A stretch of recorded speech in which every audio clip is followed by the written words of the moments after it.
ময়াকার মা, মানে মা বেঁচে আছে তবুও আমরা মা বলে ডাকতে পারি না।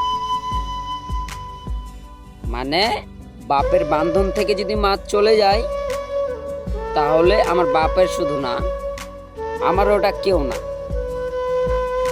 কিন্তু আমার বাপ তো আর একটা স্ত্রী নিয়ে আসতে পারবে, আমি কি আর পারবো?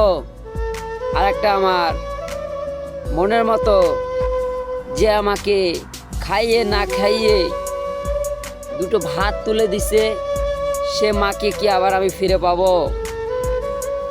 মানে তারও স্ত্রী না কিন্তু আমারও মা না।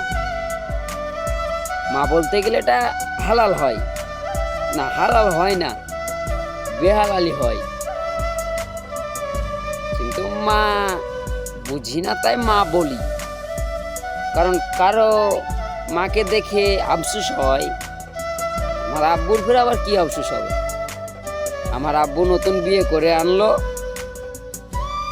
সে সুখ করে খাইলো, তার আবার দুঃখ কি হবে?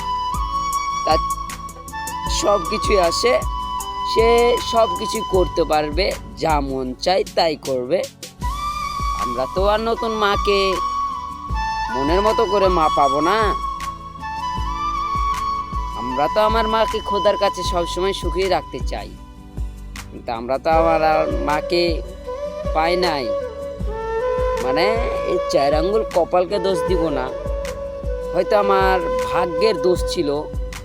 তো ওই ওপরওয়ালা আমাকে এই দুনিয়ায় যখন পাঠায় তখন ওই স্লিপার কি লিখে পাঠাইছিল তোমার এরকমটা হবে, তো কাউকে দোষ দিব না। আল্লাহ যখন এমনটা করছে ওই আল্লাহ সমাধান করবে।